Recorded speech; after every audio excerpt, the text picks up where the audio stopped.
సింగరేణిలో corporate social responsibility నిధులు పక్కదారి పడుతున్నాయన్న ఆరోపణలు వినిపిస్తున్నాయి.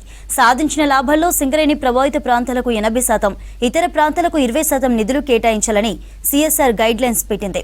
అయితే 2023-24 ఆర్థిక సంవత్సరంలో 38 కోట్లు అంటే సగానికి పైగా సిఎస్ఆర్ నిధులను ఇతర ప్రాంతాల్లో ఖర్చు చేశారని కార్మిక సంఘాలు ఆరోపిస్తున్నాయి. అలాంటిదేమీ లేదని, నిబంధనల మేరకే నిధులు కేటాయిస్తున్నామని చెబుతుంది సింగరేణి యాజమాన్యం.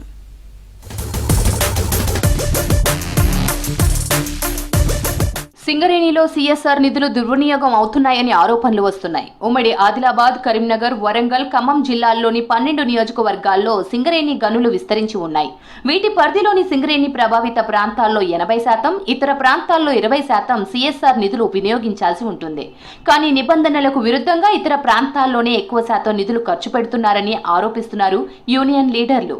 ఈ ప్రభుత్వంలో ఉన్న ఎమ్మెల్యేలు, మంత్రులు లేదా ముఖ్యమంత్రుల దగ్గర నుంచి అందరూ కూడా ఆ డబ్బులను మళ్లించి కార్మికేతర ప్రాంతాలు అంటే ఎవరైతే ప్రభావిత ప్రాంతాల్లో కంపెనీతోటి ఇబ్బందులు పడుతున్నారో వాళ్ళ కోసం ఖర్చు పెట్టకుండా ఇతర ప్రాంతాలకు ఖర్చు పెట్టి ఇలా యాజమాన్యాన్ని వాళ్ళ ముందు దోషిగా నిలబెడుతున్నారు. ఇలా కంపెనీ డబ్బులు మొత్తం ఇచ్చినా ఇలా కంపెనీకి సంబంధించి యాజమాన్యం అందులో ఏమీ ఉండట్లేదు.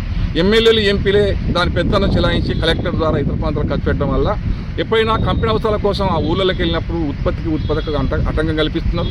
మాకు డబ్బులు ప్రభుత్వం కంపెనీ ఏం సాయం చేయట్లేదని చెప్తున్నారు. అందుకనే ఇలా యాజమాన్యాన్ని డైరెక్టర్ స్థాయిలో ఉన్న వాళ్ళందరినీ కూడా సిఎస్ఆర్ నిధులు మళ్లించే దగ్గర వీళ్ళను యాజమాన్య కంపల్సరీ పర్యవేక్షణలో పెట్టాలని చెప్పి కోరుతాను. జగిత్యాల, పెద్దపల్లి, మెదక్, నిజామాబాద్ జిల్లాల్లో కమ్యూనిటీ హాల్స్, హాస్పిటళ్లు, చెరువుల అభివృద్ధి వంటి పనుల కోసం కోట్ల రూపాయల్లో సిఎస్ఆర్ నిధులను ఖర్చు చేశారని ఆరోపిస్తున్నారు కార్మిక నేతలు.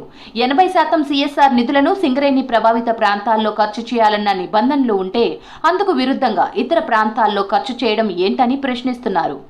సింగరేణి పరిశ్రమకు సంబంధించిన నిధులన్నీ దుర్వినియోగం చేస్తున్న ఈ రాష్ట్ర ప్రభుత్వ చర్యలు ఏవైతే ఉన్నాయో వాటిని సింగరేణి గవర్నమెంట్ కార్మిక సంఘం తరఫున ఖండిస్తూ ఉన్నాం.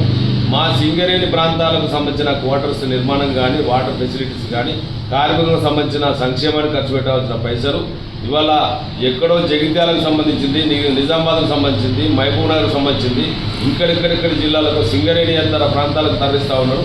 ఆ చర్యలు వెంటనే మానుకోవాలని చెప్పేసి మేము సింగరేణి యాజమాన్యాన్ని డిమాండ్ చేస్తూ ఉన్నాం. కానీ ఆ గ్రామాల్లో ఖర్చు చేయకుండా వేరే జిల్లాల్లో ఖర్చు చేస్తూ ఉన్నారు. దీన్ని మేము తీవ్రంగా వ్యతిరేకిస్తూ ఉన్నాం. ఏదైతే సింగరేణి ఉద్దేశం బొగ్గుత్పత్తిలో మరి ఆటంకాలు ఏర్పడుతున్నాయి, ఆ గ్రామాలలో డెవలప్మెంట్ కోసం చేసినటువంటి డిఎంఎఫ్ నిధులు కావచ్చు, సిఎస్ఆర్ నిధులు కావచ్చు, అవి అక్కడనే ఖర్చు చేయాలని చెప్పేసి ఏఐటీయూసీగా డిమాండ్ చేస్తూ ఉన్నాం. సిఎస్ఆర్ నిధుల దుర్వినియోగం ఆరోపణలు కొట్టిపారేస్తున్నారు ఐఎన్టీయూసీ లీడర్లు. అసలు సిఎస్ఆర్ నిధులను పూర్తి స్థాయిలో ఖర్చు పెట్టడం లేదని, ఇక దుర్వినియోగం ఎలా అవుతాయని ప్రశ్నిస్తున్నారు. కొన్ని ప్రాంతాలను నాన్ లోకల్ గా చూపించడం వల్లే ఇలాంటి అనుమానాలు వస్తున్నాయని చెప్పారు. సిఎస్ఆర్ నిధులు ఖర్చు పెట్టాల్సినంత ఖర్చే పెట్టట్లేదు, ఇంకా మిగిలిపోతున్నాయి. కాబట్టి దుర్వినియోగం అనేది క్వశ్చన్ అనేది కాదు. ఇంకొక ప్రొవిజన్ చాలా మందికి తెలియదు ఏంటంటే total percentage of the amount ఖర్చు పెట్టడంలో 20% of the amount other than Singareni ఏరియాలో కూడా ఖర్చు పెట్టేది చట్టంలో ఉంది.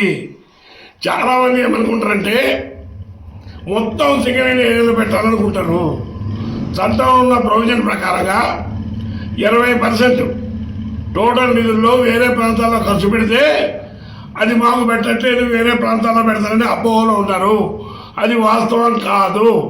సింగరేణి సిఎస్ఆర్ నిధుల దుర్వినియోగంపై విచారణ జరపాలని కోరుతున్నారు కార్మికులు. సింగరేణి ప్రాంతానికి 80% నిధులు కేటాయించేలా చర్యలు తీసుకోవాలని డిమాండ్ చేస్తున్నారు.